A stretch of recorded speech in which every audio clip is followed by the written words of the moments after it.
As one that revolves my entire channel around Roblox, specifically asymmetrical horror games on Roblox, I've played a few. And as one that is making an ASYM myself, it is important to look for inspiration.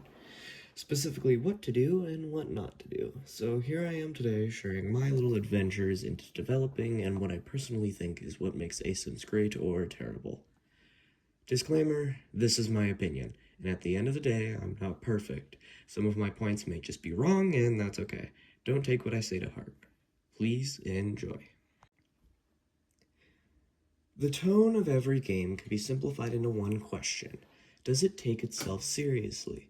A game that shows its tone perfectly is Die of Death.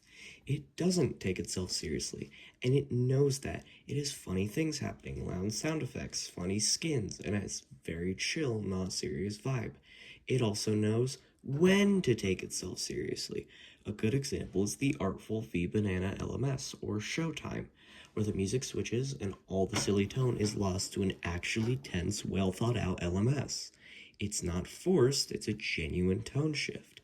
Now a game that shows its tone poorly, and I mean poorly, is Forsaken. The best example I can show is a Plead LMS.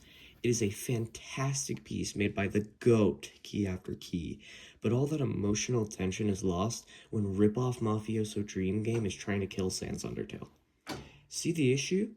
And you could say, oh, what about No Lethal? And yeah, it's a different character, but it still looks like artful. Forsaken's story actively wants you to take it seriously, but that's drowned out when Hatsune Miku gets stunned by Barbarian Clash Royale while Pico Newgrounds dies by gun explosion.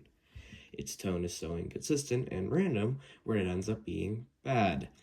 The tone of an ASYM needs to be taken into account, and you can't just add anything you want.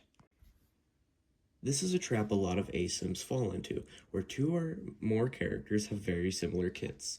A game that does it right is Outcome Memories.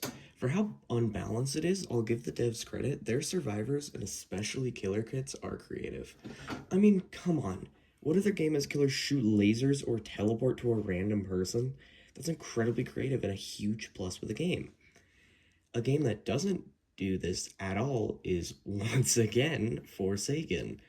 Every recent killer is just Cool Kid. Ranged attack, dash attack, then an actually unique ability. This is a terrible trend. You want every kit, especially killers, to be really unique from one another.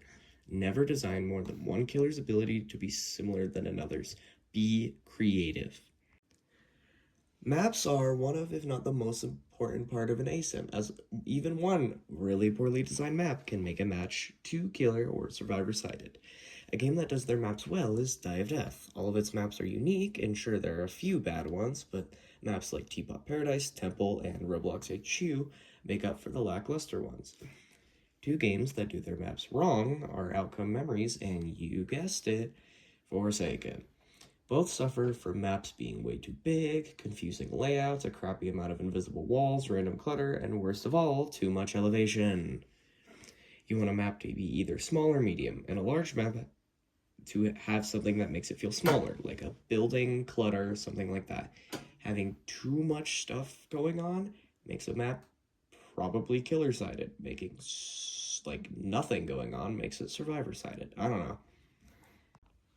In conclusion, an ASYM needs every element to at least be tolerable to shine, and many good ASYMs fail because they struggle with these elements.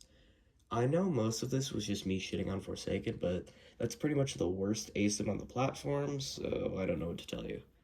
If you liked this video, consider subscribing. Olympus Company vid at 100 subs. Have a good morning or good night. I don't know which hemisphere you're on.